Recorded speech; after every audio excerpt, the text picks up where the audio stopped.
नमस्कार मित्रांनो, welcome back to T code 1122 channel. तर आज मी तुम्हाला शिकवणार आहे AWS ची सगळ्यात महत्त्वाची सर्व्हिस म्हणजेच EC2 सर्व्हिस. तर आज आपण बघूयात EC2 कशी वर्क करते आणि आपला पहिला EC2 चा इन्स्टन्स कसा बनवायचा. तर मागच्या दोन व्हिडिओमध्ये आपण कव्हर अप केलं होतं व्हॉट इज क्लाउड कम्प्युटिंग आणि व्हॉट इज AWS. तर तुम्हाला आय होप तुम्हाला ते बऱ्यापैकी समजलं असेल की क्लाउड कम्प्युटिंग कशाला म्हणतात आणि AWS काय आहे. तर AWS हे क्लाउड प्रोव्हायडर आहे मित्रांनो. जर तुम्ही माझे मागचे दोन व्हिडिओ बघितले नसतील तर आजच टी कोड 1122 च्या चॅनलला भेट द्या आणि ते दोन व्हिडिओ पाहून इकडे या आणि सबस्क्राईब करा टी कोड 1122 ला. आणि जर तुम्हाला हा व्हिडिओ आवडला असेल तर नक्की लाईक बटनावर क्लिक करा. तर आपण आज बघणार आहोत EC2 इन्स्टन्सची सर्व्हिस. आता EC2 म्हणजे काय, तर EC2 elastic cloud compute service. तर आता हे काय करतं, व्हर्च्युअल मशीन प्रोव्हाइड करतं. तर जसं क्लाउड कम्प्युटिंग आपण समजलं होतं की क्लाउड कम्प्युटिंग कसं वर्क करतं, लाईक आपण रेंटवरती सर्व्हर्स आपले व्हर्च्युअल मशीन्स घेऊ शकतो, राईट. तर त्याच पद्धतीने हे EC2 इन्स्टन्स वर्क करतं. तर आपण बघूयात की आपला पहिला EC2 कसा लॉन्च करणार आहे. तर चला माझ्या सिस्टमवरती जाऊयात. तर हे आहे AWS ची साईट आणि इथे मी करणार आहे साइन इन. आता मागच्या व्हिडिओमध्ये मी तुम्हाला सांगितलं होतं की अकाउंट कसं क्रिएट करायचं. जर तुम्ही मागचा व्हिडिओ पाहिला नसेल तर आजच पाहून या आणि अकाउंट क्रिएट करून या, जेणेकरून तुम्हाला हे सगळं परफॉर्म करता येईल. तर माझ्या केसमध्ये मी अकाउंट ऑलरेडी क्रिएटेड केलेलं आहे. तर मी साइन इन या साइन इन टू कन्सोल या बटनावर क्लिक करते. त्यानंतर इथे तुम्हाला असं इंटरफेस दिसेल. आता असं इंटरफेस दिसल्यानंतर इथे तुम्हाला रूटनी लॉग इन करायचं आहे. बिकॉज तुम्ही ओनर आहात, तुमचं अकाउंट आहे, त्याच्यामुळे तुम्ही रूट युजर यूज करू शकता. सध्या तरी रूट युजर यूज करतोय आपण, पण मी तुम्हाला दुसरी एक सर्व्हिस शिकवेल. त्यानंतर आपण ते पुढच्या गोष्टी दुसऱ्या युजरनी कसं लॉग इन करायचं हे पण शिकूयात. तर आत्ता सध्या रूट युजरनी आपण लॉग इन करतोय. तर इथे रूट तुमचा जो ईमेल ॲड्रेस आहे तो द्यायचा आहे. नेक्स्ट बटनावर क्लिक करायचं आहे. त्यानंतर तुम्हाला पासवर्ड इथे प्रोव्हाइड करायचा आहे आणि साइन इन करायचं आहे. आणि त्यानंतर मी इथे मल्टी फॅक्टर ऑथेंटिकेशन लावलेलं आहे. त्याच्यामुळं हे तुमच्या केसमध्ये मे बी नसेल, मी फॉर सिक्युरिटी पर्पज लावलेलं आहे. सो हे आहे आपलं कन्सोल, राईट. AWS हे आपलं कन्सोल आहे. तर आता इथे मी तुम्हाला मागच्या व्हिडिओमध्ये सांगितलं होतं की इथे तुमच्या अकाउंट डिटेल्स दिसतात. त्यानंतर इथे तुमच्या अकाउंट्स डिटेल्स दिसणार आहेत, राईट. त्यानंतर इथे जे आहे ते रिजन्स दिसणार आहेत. कुठल्या कुठल्या रिजनला डेटा सेंटर्स आहेत किंवा कुठल्या रिजनला आपण इन्स्टन्स किंवा मशीन क्रिएट करू शकतो, हे सगळं इथे दिसणार आहे, राईट. त्यानंतर इथे सेटिंग्स आहे, सपोर्ट आहे, नोटिफिकेशन्स आहेत, राईट. मी हे सगळं तुम्हाला मागच्या व्हिडिओमध्ये समजावलेलं आहे. तर त्यानंतर आपल्याला काय बघायचं आहे, आता EC2 इन्स्टन्स बघायचं आहे, राईट. तर आता थोडंसं EC2 इन्स्टन्सबद्दल मी तुम्हाला थोडीशी माहिती देते. तर गुगलला मी टाकले EC2 AWS. तर Amazon इलास्टिक क्लाउड कम्प्यूट. आता EC2 याचा अर्थ बघा, इलास्टिक क्लाउड कम्प्यूट. आता हे टू कुठून आलं, तर कम्प्यूटचा C आणि क्लाउडचा C असे दोन C मिळून 2 EC2, राईट. तर आता याच्यामध्ये काय आहे बघा, इलास्टिक म्हणजे काय आणि क्लाउड कम्प्यूट हे मी तुम्हाला समजून सांगते. इलास्टिक म्हणजे काय, तर एक मस्तपैकी एक्झाम्पल देऊन सांगते मी तुम्हाला, जेणेकरून तुम्हाला एकदम परफेक्टली लक्षात राहील. आता इलास्टिक म्हणजे काय, जसं आपण आपली पॅन्ट विअर करतो त्याला आपली एक इलास्टिक असते, राईट. तर इलास्टिक असते आणि आपण काय करू शकतो, ती इलास्टिक ताणू शकतो. म्हणजे जेवढी पाहिजे तेवढी मोठी करू शकतो, जेवढी पाहिजे तेवढी छोटी करू शकतो, जसं आपल्याला पाहिजे तसं आपण करू शकतो. तर याचाच अर्थ असा आहे की जर आपण ही क्लाउड सर्व्हिस घेतली तर म्हणजे एक EC2 इन्स्टन्स क्रिएट केला, जर एक मशीन आपण लॉन्च केली तर ती आपण आपल्या परफॉर्मन्स नुसार वाढवू पण शकतो आणि कमी पण करू शकतो. म्हणजे ती इलास्टिक आहे, नंबर ऑफ इन्स्टन्स इथे वाढवू शकतो किंवा कमीही करू शकतो. त्यानंतर EC2 provide secure resizable virtual servers in the AWS cloud, allowing users to rent compute capacity on demand without buying physical hardware. आता मी तुम्हाला मागच्या व्हिडिओमध्ये काय सांगितलं होतं की आपण काय करू शकतो, रेंटवर आपलं मशीन घेऊ शकतो आणि जेवढ्या कॅपॅसिटीचं, जेवढ्या CPU रॅमचं आपल्याला मशीन पाहिजे ते आपण घेणार रेंटवर आणि ऑन डिमांड आपले जेवढे काही पैसे झालेत फक्त त्याचे, जेवढ्या तासाचे किंवा जेवढ्या दिवसाचे तेवढेच पैसे आपण पेड करायचे. म्हणजे आपल्याला रेंट पेड करायचं आहे. तर विदाऊट बाईंग फिजिकल हार्डवेअर, म्हणजे तुम्ही 70-80 हजाराचा लॅपटॉप न घेता किंवा मशीन न घेता तुम्ही काय करू शकता, EC2 इन्स्टन्स घेऊ शकतात. म्हणजे रेंटवर ते लॅपटॉप किंवा मशीन एक व्हर्च्युअल सर्व्हर घेऊ शकतात.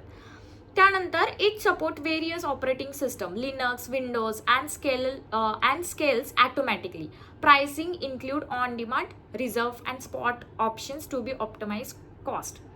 तर आता इथे काय दिलंय की हे EC2 इन्स्टन्स कशाला सपोर्ट करतोय की कुठली पण ऑपरेटिंग सिस्टम, जसं तुम्हाला विंडोज पाहिजे तर विंडोज भेटेल, लिनक्स पाहिजे लिनक्स भेटेल, उबंतू पाहिजे उबंतू, फेडोरा पाहिजे फेडोरा, कुठल्याही ऑपरेटिंग सिस्टमला हे सपोर्टेबल आहे, ते सपोर्ट करू शकतं आणि त्याच्यानुसार ते प्राइसिंग ठरणार आहेत. तर आता आपण बघूया आपलं फर्स्ट EC2 इन्स्टन्स आपण कसं लॉन्च करायचं. तर आपल्या कॉन्सोलला जायचं. कन्सोलला गेल्यानंतर मित्रांनो इथे EC2 इन्स्टन्स अशी सर्व्हिस दिसेल. जर इथे तुम्हाला रिसेंटली विजिटेडमध्ये दिसली नाही तर इथे सर्च आहे, सर्चमध्ये EC2 असं टाईप करून तुम्हाला इथे EC2 मिळेल. त्यानंतर तुम्हाला इथे क्लिक करायचं आहे. क्लिक केल्यानंतर तुम्हाला हे EC2चं डॅशबोर्ड दिसेल. ठीक आहे. तर इथे आहे ॲमेझॉन इलास्टिक कम्प्यूट क्लाउड आणि create, manage and monitor virtual servers in the cloud. Information दिली आहे, तुम्हाला वाचायची असेल तर वाचू शकतात फॉर मोर इन्फॉर्मेशन. सो आपण आत्ता सध्या काय करायचं आहे, इथे लॉन्च इन्स्टन्सवर क्लिक करायचं आहे. आता लॉन्च इन्स्टन्सवर क्लिक केल्यानंतर तुम्हाला असं काही दिसेल. तर आपण लॉन्च विदाऊट वॉक थ्रू, जर तुम्हाला वॉक थ्रू पाहिजे असेल की कसं कसं इन्स्टन्स क्रिएट करायचं तर तुम्ही घेऊ शकतात, नाहीतर मग तुम्ही डायरेक्टली इथे या बटनावर क्लिक करू शकता. तर आता इथे तुम्हाला दिसेल डॅशबोर्ड. ठीक आहे. आता हा असा डॅशबोर्ड दिसेल. आता या डॅशबोर्ड मी तुम्हाला समजून सांगते की काय नक्की. तर इथे तुम्हाला रिसोर्सेस दिसतात. रिसोर्सेसमध्ये तुम्हाला इन्स्टन्स तुमचे किती चालू आहेत, ॲटो स्केलिंग ग्रुप काय आहे, हे सगळं मी समजून सांगणार आहे, तुम्हाला सगळं सांगणार आहे. पण त्याआधी बघूयात, इथे रनिंग इन्स्टन्स तुमचं 0 दाखवते, म्हणजे तुम्ही कुठलीही मशीन अजून क्रिएट केलेली नाही, याचा अर्थ हा आहे. अजून एक गोष्ट ही लक्षात ठेवा, हे रिजन स्पेसिफिक आहे. जर तुम्ही हा इन्स्टन्स या रिजनमध्ये म्हणजेच मुंबईमध्ये घेतलाय, तर इथे जर सपोज तुम्ही मुंबईमध्ये हा एक EC2 इन्स्टन्स क्रिएट केलाय, तर तुम्हाला जर दुसऱ्या रिजनवरती गेले तर तिथे तुम्हाला तो इन्स्टन्स दिसणार नाही. सो बी मेक शुअर की तुम्ही कुठल्या रिजनमध्ये तो इन्स्टन्स क्रिएट करताय. आता मी इंडियामध्ये राहते म्हणून मी जवळच्या लोकेशनला हा इन्स्टन्स क्रिएट करणार आहे, म्हणून मुंबई हे माझं जवळचं लोकेशन आहे. तर मुंबईमध्ये आपण क्रिएट करूया इन्स्टन्स. आणि त्यानंतर इथे इन्स्टन्सवर क्लिक करायचं आहे. इन्स्टन्सवर क्लिक केल्यानंतर इथे तुम्हाला एक फिल्टर लावलं आहे की रनिंग इन्स्टन्स कोणते कोणते आहेत. तर आत्ता सध्या कुठलंच रनिंग इन्स्टन्स नाही आहे माझ्याकडे. आणि हे बऱ्यापैकी असं डॅशबोर्ड आहे, 1 बाय 1 तुम्ही एक्सप्लोअर करू शकतात की नक्की काय या गोष्टी आहेत. मी पण समजून सांगणारच आहे. तर त्यानंतर इथे लॉन्च इन्स्टन्सवर क्लिक करायचं. आता लॉन्च इन्स्टन्सवर क्लिक केल्यानंतर मित्रांनो इथे तुम्हाला लॉन्च अँड इन्स्टन्स दिसतं.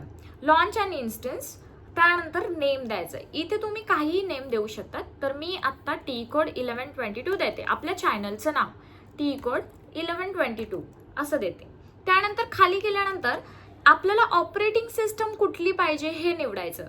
आता AMI म्हणजे काय, तर एक टेम्पलेट असतं ऑपरेटिंग सिस्टमचं, एक टेम्पलेट जे की खूप कमी साईजमध्ये असतं, लाईट वेट टेम्पलेट असतं ऑपरेटिंग सिस्टमचं. मग तुम्हाला कुठली ऑपरेटिंग सिस्टम पाहिजे, तुम्हाला विंडोज पाहिजे का, तुम्हाला उबंतू पाहिजे का, ॲमेझॉन लिनक्स पाहिजे का, हे आपण इथून निवडू शकतो. किंवा तुम्हाला अजून दुसरे पाहिजे तर इथं ब्राउज करू शकतात. मला आत्ता सध्या पाहिजे उबंतूवर मी काम करणार आहे, तर मी उबंतूला सिलेक्ट करते. त्यानंतर इथे तुम्ही वेगवेगळे टाईप त्याचे बघू शकता. तुमच्या परफॉर्मन्सनुसार तुम्हाला कुठले इन्स्टन्स पाहिजे याच्यानुसार हे सिलेक्ट करायचं आहे. सध्या तरी मी उबंतू 24 हे व्हर्जन घेते. त्यानंतर खाली आल्यानंतर इन्स्टन्स टाईप दिसतोय, राईट. इन्स्टन्स टाईपमध्ये तुम्हाला इथे दिसेल की वेगवेगळ्या प्रकारचे इन्स्टन्स टाईप आहेत. तर मला आता सध्या T3 मायक्रो नाही पाहिजे. T3 मायक्रोमध्ये 2 CPU येतात, 1 GB रॅम, 1 GB मेमरी येते. मला त्याच्यापेक्षा कमी पाहिजे, कारण की आता फक्त आपण जस्ट लॉन्च करत आहोत फॉर ट्रायल पर्पज. तर मी एकदम छोटी मशीन घेते. छोटी मशीन म्हणजे किती, की मी एक CPU घेते आणि त्याच्यामध्ये एक जे आहे ते मी हे घेते 1 GB रॅम घेते, ठीक आहे. तर इथे नंतर की पेअर आहे. आता की पेअर म्हणजे काय मित्रांनो, तर की पेअर मी समजून सांगते. इथे की पेअर म्हणजे तुमचं एक ऑथेंटिकेशन. आता हे की पेअर कशासाठी बनलंय, आता तुम्ही क्लाउडवरती सर्व्हर घेताय राईट. आता क्लाउडवरती सर्व्हर घेताय म्हणजे काय, तुमचं SSH कसं होणार, म्हणजे तुम्हाला कसं कळणार की हे तुमचंच इन्स्टन्स आहे आणि तुम्ही लॉग इन कसं करणार. तर लॉग इन करण्यासाठी हे त्यांनी की पेअर ठेवलेलं आहे. जसं एक्झाम्पल रिअल लाईफमधलं द्यायचं तर कुलूप आणि चावी. आता कुलूप आणि चावी आपण काय करतो, आपल्या घराला कुलूप लावतो आणि ती चावी आपल्याकडे असते राईट. तसंच इथे की आहे, म्हणजे जर आपलं इन्स्टन्स आहे तर आपण काय करतोय, आपण त्या इन्स्टन्सला कुलूप लावून ठेवते आणि जर आपल्याला त्या इन्स्टन्सच्या आतमध्ये जायचंय तर ती चावी गरजेची आहे, जेणे तुम्ही ते लॉक खोलणार आहे, म्हणजे इन्स्टन्समध्ये शिरणार आहे. तर आता इथे तुम्हाला क्रिएट न्यू की पेअर असं करायचंय. आता इथे की पेअरचं नाव द्यायचंय. जेव्हा तुम्ही नवीन चावी क्रिएट करताय तेव्हा तुम्ही इथे एक नाव देऊ शकता. जसं आता मी देते टी कोड, ठीक आहे, टी कोड असं नाव दिलं. आता हे की पेअरचे टाईप आहेत, RSA आणि ED समथिंग नंबर. आता या दोन ह्याच्यामध्ये काय फरक आहे, तर फरक असा आहे की हे जे RSA ते जुनं आहे, जुनं अल्गोरिदम ऑथेंटिकेशन अल्गोरिदमनी बनलेलं आहे आणि हे थोडं साईजने थोडंसं मोठं असतं, पण कुठल्या पण ऑपरेटिंग सिस्टमला हे सपोर्ट करतं. म्हणजे जुन्या ऑपरेटिंग सिस्टम्स जे असतील किंवा कुठल्या पण ऑपरेटिंग सिस्टमला हे सपोर्ट करतं, त्याच्यामुळं आपण RSA कधी पण चूज करतो. आता हे काय, हे तर मॉडर्न आहे, मॉडर्न की पेअर आहे, मॉडर्न अल्गोरिदमनी बनलेलं आहे आणि याच्यामध्ये आहे ना ते लाईट वेट असतं, म्हणजे जास्त साईज घेत नाही, लाईट वेट असतो खूप. पण हे काही ऑपरेटिंग सिस्टमला सपोर्ट नाही करत, जे म्हणजे जे ओल्ड व्हर्जन्स आहेत त्यांना ते सपोर्ट करत नाही. म्हणून आपण कधीही जरी या साईजने मोठा असला तरी RSA कधी पण आपण चूज करतो, बिकॉज कुठल्या पण ऑपरेटिंग सिस्टमला हे सपोर्ट करतं, ठीक आहे. त्यानंतर क्रिएट की पेअर असं करायचं. क्रिएट की पेअर केल्यानंतर मित्रांनो इथे बघा TCode.pem नावाची फाईल तुमची एक जनरेट झाली, जे की डाउनलोड्समध्ये सेव्ह झाली. आता मी काय करणार, ती इथे TCode नावाची जी काय की पेअर मी केली आहे क्रिएट, ती मी इथे नाव देणार. त्यानंतर किंवा तुम्ही दुसरी दिली असेल तर इथून चूज करू शकता. तर आत्ता सध्या मी क्रिएट केलेली TCode आहे. त्यानंतर नेटवर्क सेटिंग्समध्ये जास्त नाही बघायचं, न्यू क्रिएट सिक्युरिटी ग्रुप आणि इथे अलाव HTTP ट्रॅफिक करूया आपण सध्या, जेणेकरून तुमचं जे इनबाउंड रूल आहे, म्हणजे इनबाउंड जे ट्रॅफिक आहे ते अलाव होईल, ठीक आहे. त्यानंतर कॉन्फिगरेशन स्टोरेजमध्ये 8 GB आपण ठेवलंय सध्या तरी. जसं तुम्हाला परफॉर्मन्स, तुमची जेवढी मोठी वेबसाईट आहे किंवा मोठा परफॉर्मन्स आहे त्यानुसार तुम्ही स्टोरेज वगैरे वाढवू शकता, पण सध्या तरी ट्रायल पर्पज मी 8 GBच ठेवलंय, कारण की मला 8 GBच हवे. त्यानंतर ॲडव्हान्स सेटिंगवर क्लिक करा. ॲडव्हान्स सेटिंगवरती आत्ता सध्या या गोष्टींमध्ये बघायची गरज नाही आहे, बिकॉज ते आपण नंतर बघणार आहोत. आता इथे आपल्या गरजेची गोष्ट आहे युजर डाटा. सगळ्यात खाली एक स्क्रिप्टसाठी बॉक्स आहे. आता हे कशासाठी आहे बॉक्स तो मी तुम्हाला सांगते. आता जेव्हा आपण लॉन्च इन्स्टन्स करतोय तेव्हा जर मला सपोज एखादी वेबसाईट म्हणजे एखादी सर्व्हिस आपल्याला टाकायची असेल, जसं मला एक इंजिनिक्सचं सॉफ्टवेअर मला डाउनलोड करायचं आहे आफ्टर माझ्या व्हर्च्युअल मशीन नंतर, म्हणजे मी एक व्हर्च्युअल मशीन घेतली आणि व्हर्च्युअल मशीन घेतल्यानंतर त्याच्या आतमध्ये मला इंजिनिक्सचं सॉफ्टवेअर इन्स्टॉल करायचं आहे. तर त्यासाठी मी काय करणार, त्यासाठी मी इथे डायरेक्टली स्क्रिप्ट देणार की तू आत्ता इन्स्टन्स लॉन्च करतानाच तू सगळं कर, म्हणजे इंजिनिक्स पण इन्स्टॉल कर. तर आपण एक साधी स्क्रिप्ट इथे टाकूयात की मी एक ChatGPT एक स्क्रिप्ट घेतली आहे. त्याच्यामध्ये काय लिहिलं आहे की एक बिन बॅश हे यूज करते शेल, आणि त्याच्यामध्ये मी काय करते की अपडेट करते. अपडेट केल्यानंतर मी इन्स्टॉल करते Apache 2 इन्स्टॉल करून मी त्याला स्टार्ट करते आणि अनेबल करते. आणि अनेबल केल्यानंतर Apacheमध्ये जो हा पाथ आहे var www http index.html, तर या फाईलमध्ये मी काय करते, मी थोडीशी स्क्रिप्ट लिहिली आहे की वेलकम टू TCode 1122, ठीक आहे. तर ही स्क्रिप्ट मी काय करणार आहे, फक्त आणि कॉपी पेस्ट करणार आहे, जेणेकरून तुम्ही जेव्हा लॉन्च केलं की तुम्ही डायरेक्टली पब्लिकली जर IP हिट केला तर तुम्हाला ती वेबसाईट दिसेल. तर आता इथे मी युजर डाटामध्ये हे टाकलं आता बघू हे वर्क होते की नाही. तर इथे मी टाकल्यानंतर इथे बघा तुम्हाला समरी दिसते की तुम्ही नंबर ऑफ इन्स्टन्स किती घेतला. एकापेक्षा जास्त पण करू शकतात तुमच्या इच्छेनुसार. तुम्हाला 2 इन्स्टन्स हवेत तर 2 टाका, 3 इन्स्टन्स हवेत ते 3 टाका, पण कॉन्फिगरेशन ही सेम असेल त्याची. त्यानंतर इथे AMI मी चूज केलाय कुठला, उबंतू घेतलाय. उबंतू घेतल्यानंतर मी एक त्याचा टाईप काय घेतलाय की एक CPU म्हणजे T2 मायक्रो घेतलाय आणि फायरवॉलमध्ये सिक्युरिटी ग्रुप मी एक नवीन क्रिएट करते आणि व्हॉल्यूम 8 GBचं आहे माझं. ठीक आहे. तर लॉन्च इन्स्टन्सवर क्लिक करायचं मित्रांनो. त्यानंतर तुमचं काय होईल, इन्स्टन्स जे काही आहे क्रिएट होईल. तर इथे सक्सेसफुल झालेलं आहे, म्हणजे तुम्ही तुमचा पहिला इन्स्टन्स क्रिएट केलेला आहे. कॉंग्रॅच्युलेशन्स मित्रांनो. तर आपण एक नवीन इन्स्टन्स क्रिएट केलाय. तर इथे बघा तुमचा इन्स्टन्स जो आहे Tcode 1122 नावाने आहे, जो की पेंडिंग स्टेटमध्ये दाखवतोय. तर पेंडिंग स्टेटमध्ये आता सध्या आहे, म्हणजे तो काय करतोय, क्रिएट करतोय, म्हणजे त्याची बॅकग्राऊंड प्रोसेस जी काय आहे चालू आहे. तर आपण एकदा रिफ्रेश करूया. जोपर्यंत आपला रनिंग स्टेटमध्ये येत नाही तोपर्यंत आपण वेट करायचा. आणि आता सक्सेसफुली तो रनिंग स्टेटमध्ये आलेला आहे. आता रनिंग स्टेटमध्ये आल्यानंतर मित्रांनो इथे काय करायचं, इनिशियलायझिंग होतंय, स्टेटस चेक होतंय, इनिशियलाइज होतंय, म्हणजे सगळ्या गोष्टी तू करतोय अजून. ठीक आहे. तर एक 5 मिनिटं वेट करूया, आपण रिफ्रेश करूया इनिशियलाइज होऊपर्यंत.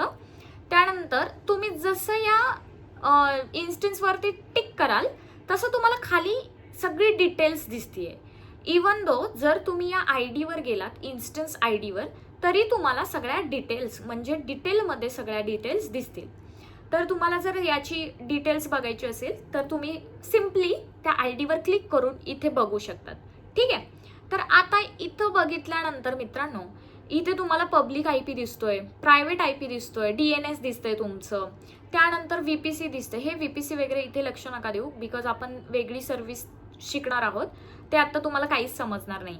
फक्त आपलं जे काही इम्पॉर्टंट आहे, जे पब्लिक IP, जो की तुम्हाला माहिती असावा, public IP, private IP, public DNS आहे, आणि त्यानंतर सिक्युरिटी आहे. सिक्युरिटीमध्ये आपण मित्रांनो 22 हा पोर्ट नंबर चालू केलाय आणि 80 हा पोर्ट नंबर चालू केलाय. तर आता हे सगळं मी तुम्हाला समजून सांगणार आहे 1 by 1. तोपर्यंत आपण काय करूया, पब्लिक IP घेऊया आणि पब्लिक IP आपण ब्राउझरला, नवीन ब्राउझरला इथे टाकून बघूया. तर आता इथे तुम्हाला दिसेल की हे HTTPS ला जाते, HTTP करायचे आपल्याला. ठीक आहे. आता इथे मित्रांनो welcome to Tcode 1122, your DevOps journey starts here. आता आपण हे जे तुम्हाला माहिती आहे की आपण युजर डाटामध्ये जी स्क्रिप्ट प्रोव्हाइड केली होती, म्हणजे ही welcome to Tcode 1122 DevOps journey start here, same आपल्याला इथे दिसते. म्हणजेच तुम्ही तुमच्या सर्व्हरवरती, म्हणजेच तुम्ही काय केलंय, तुमचा एक EC2 इन्स्टन्स क्रिएट केलाय, म्हणजे तुम्ही एक व्हर्च्युअल मशीन घेतली आहे आणि व्हर्च्युअल मशीनमध्ये तुमची एक स्टॅटिक वेबसाईट, एक सिम्पल वेबसाईट तुम्ही रन केली आहे. तर किती मजेशीर आहे ना हे. म्हणजे तुम्ही सिम्पल वेबसाईट क्रिएट केली आणि लॉन्च केली, तर आपल्याला ती पब्लिकली ॲक्सेसिबल झाली. बरोबर. आता आपण काय करूयात, आपण सिक्युरिटी रूलकडे येऊयात. आता इथे मी तुम्हाला सांगितलं होतं एक सिक्युरिटी रूल काय आहे. सिक्युरिटी म्हणजे काय मित्रांनो, तर एक आउटबाउंड आणि इनबाउंड असे रूल असतात. आउटबाउंड ट्रॅफिक म्हणजे काय, की जे तुम्हाला बाहेरून ट्रॅफिक येत आहे, बाहेरून ट्रॅफिक आपण अलाव करतोय. आता इथे तुम्ही हे सिक्युरिटी ग्रुप चेंज सुद्धा करू शकतात. आता आपला जो सिक्युरिटी ग्रुप आहे तो लॉन्च विझार्ड 4 या नावाने आहे. तर याच्यावरती क्लिक करायचं. याच्यावरती क्लिक केल्यानंतर तुम्हाला एक सिक्युरिटी ग्रुप्सच्या ह्याच्यामध्ये घेऊन जाईल तो कॉन्सोलवरती. कॉन्सोलवरती इथे तुम्हाला सिक्युरिटी ID दिसते. तर इथे तुम्ही क्लिक करून तुम्ही इथे बघू शकता इनबाउंड रूल्स आहेत.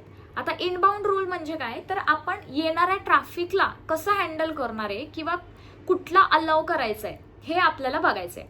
आता आपण सिक्युरिटी ग्रुपमध्ये EC2 इन्स्टन्स जे काही आहे, AWS मध्ये जी सर्व्हिस आहे EC2 इन्स्टन्स, त्याच्यामध्ये फक्त आणि फक्त इनबाउंड रूल आपण अलाव करू शकतो. आपण इनबाउंड रूल अलाव करू शकतो. तर आता म्हणजे डिनाय नाही करू शकत आपण, फक्त अलाव करू शकतो. आपल्याला एवढीच परमिशन आहे की फक्त अलाव करू शकतो. तर इथे तुम्ही एडिट पण करू शकतात. तर आता बघूया की आपली ही जी वेबसाईट आहे ती 80 वर चालतीये, बरोबर, 80 पोर्ट नंबरवर. म्हणजे मी काय केले, माझ्या इन्स्टन्सवरती सिक्युरिटी ग्रुप 80 ला अलाव केलेला आहे. म्हणजे तू हिट केलं तरी ही वेबसाईट आपल्याला इथे दिसतीये. तर आता आपण इथे बघूयात की नक्की जर मी हा 80 ग्रुप डिलीट केला, इथून डिलीट केला इनबाउंड रूल, म्हणजे ट्रॅफिक थांबेल की नाही हे बघूया आपण. म्हणजे आता ही जी वेबसाईट मला दिसतीये ती दिसणार का जेव्हा मी हा डिलीट केला, म्हणजे अलाव केला नाही तर डिलीट केला तर आपल्याला दिसेल का हे आपण बघूया. तर आपण काय करू, सिम्पली डिलीट करून टाकूया आणि डिलीट करून आपण सेव्ह रूल करूया.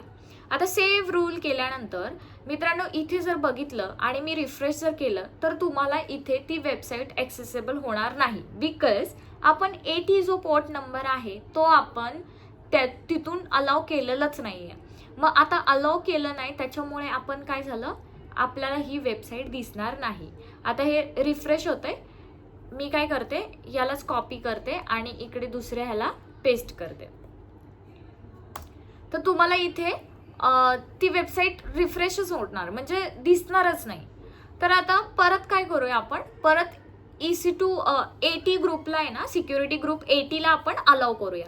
तर परत इनबाउंड एडिट रूलमध्ये जायचंय, एडिट रूलमध्ये ॲड रूल करायचा. ॲड रूल केल्यानंतर इथे तुम्हाला कुठल्या ह्याला अलाव करायचंय, तर मला HTTP ला अलाव करायचंय, HTTP ला अलाव करायचं. तर HTTP ला अलाव केल्यानंतर बरोबर 80 त्याचा पोर्ट नंबर आहे तो घेतो आणि कस्टम मध्ये आपल्याला एनीवेअर कुठून पण कुठल्या पण IP नी मला ते ॲक्सेस करायचंय. तर इथे आपण ॲक्सेस करू शकतो. इवन दो आपण फक्त माय IP ला पण करू शकतो, म्हणजे फक्त माझ्याच IP वरून मी फक्त ती वेबसाईट ॲक्सेस करू शकते. म्हणजे आपल्यानुसार आहे की आपण कुठल्या याला ते अलाव करायचंय. ठीक आहे. तर आता सध्या तरी मला एनीवेअर साठी करायचंय, तर एनीवेअर मी इथे देते आणि इथे आपण काय करायचं, सेव्ह रूल असं करून द्यायचं. तर आता मला सांगा, इथली वेबसाईट ही कांट रीच ही चालेल. तर बघा मित्रांनो, इथे बघितलं की लगेच तुमची ही वेबसाईट ॲक्सेसिबल झाली. सिक्युरिटी ग्रुप कळाला असेल मे बी. इनबाउंड रूल आपण त्याच्यामध्ये घेतो. त्यानंतर इथे तुम्ही गेलात तर इथे तुम्हाला इन्स्टन्स काय दिसतोय, आपल्याला 1 दिसतोय, राईट. 1 इन्स्टन्स असा दिसतोय. आता इन्स्टन्स 1 दिसतोय म्हणजे माझं ह्या मुंबई रिजनमध्ये एक इन्स्टन्स चालू आहे, बरोबर. तर आता सपोज मी हे चेंज करते, नॉर्थ व्हर्जिनियाला जाते. तर नॉर्थ व्हर्जिनियाला जर मी गेले तर इथे तुम्हाला इन्स्टन्स 0 दिसणार आहे. नॉर्थ व्हर्जिनियाला गेली तर इथे तुम्हाला काय दिसेल, इन्स्टन्स काय दिसेल, तो वाला इन्स्टन्स दिसणार नाहीये. तर इथे वेगळा इन्स्टन्स दिसणार आहे, इथे आता 0 दिसेल. त्यामुळे ज्या रिजनमध्ये तुम्ही इन्स्टन्स क्रिएट केलाय त्या रिजन्स चूज करणं हे खूप इम्पॉर्टंट आहे. आता मी मुंबईमध्ये केलाय तर मुंबईमध्ये मी जाते आणि इन्स्टन्सवर क्लिक करते. इन्स्टन्सवरती क्लिक केल्यानंतर जे तुमचे रनिंग इन्स्टन्स आहे त्याचं फिल्टर लावलंय आपण की रनिंग इन्स्टन्स कुठले कुठले आहे. तर माझ्या केसमध्ये फक्त टी कोड नावाचा इन्स्टन्स जो आहे रनिंग आहे. तर इथे क्लिक केल्यानंतर तुम्हाला सगळ्या डिटेल्स दिसतात, बरोबर.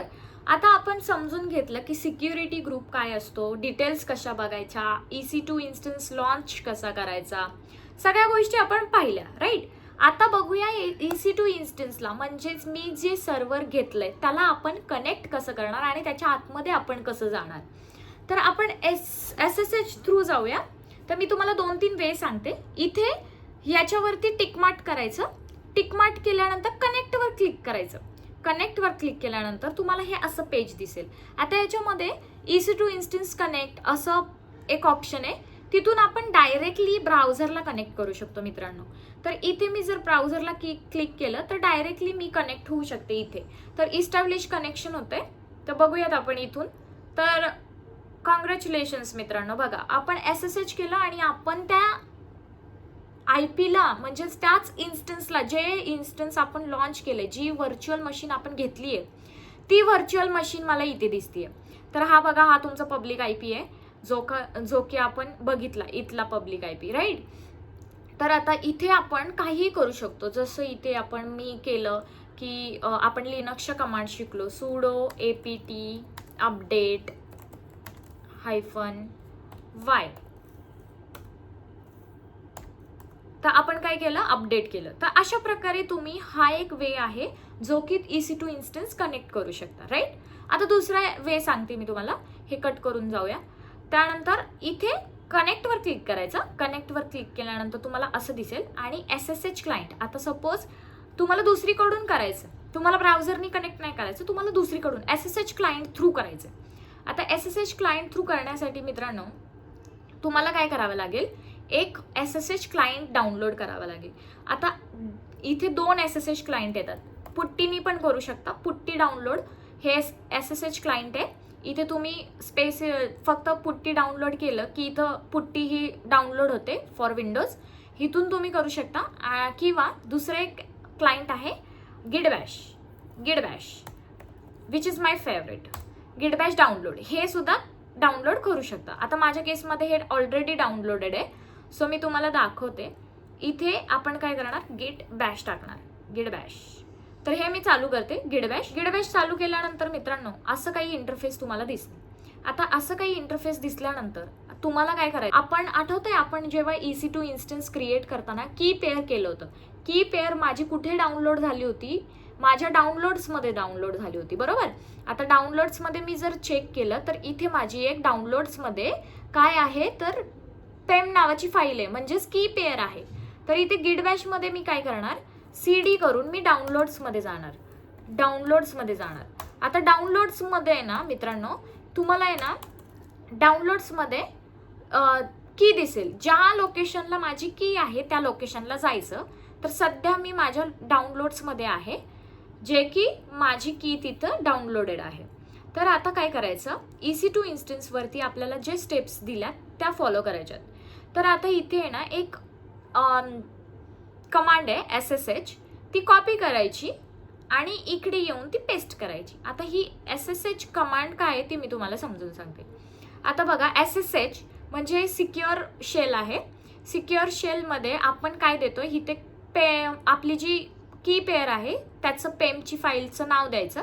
माझ्या केसमध्ये मी Tcode असं नाव दिलंय.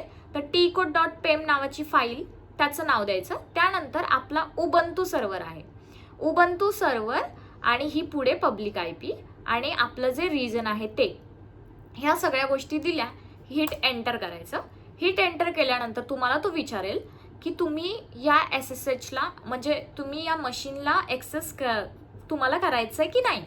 तर आता मला करायचं आहे म्हणून मी काय करणार, S बटनावर क्लिक करणार. S केल्यानंतर मित्रांनो तुम्ही लगेच तुमच्या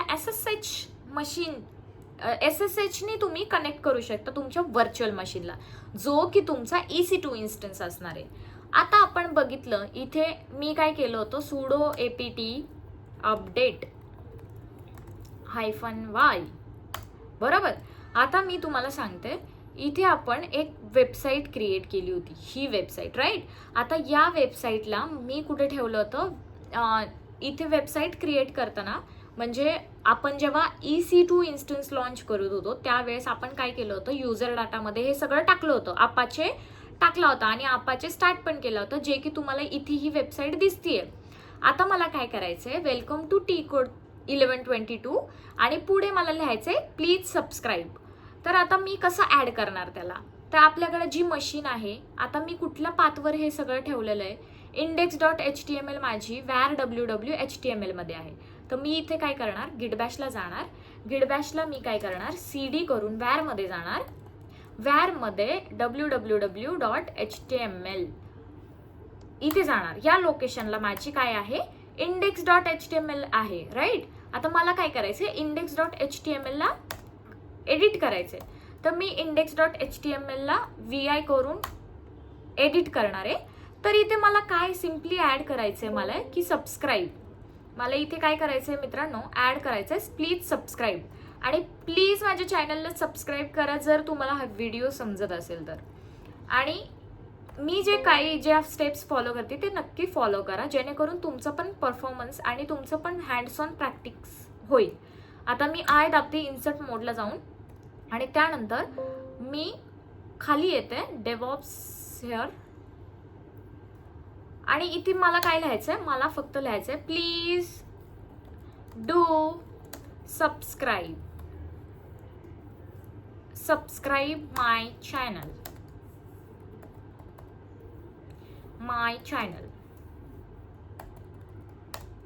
असं मी काय केलंय, एक एडिट केलंय. त्यानंतर इस्केप दाबणार, कोलन दाबणार, WQ दाबणार आणि एक्सक्लेमेटरी मार्क. येस. तर आपली काय केलंय, आपण चेंज केलंय index.html मध्ये.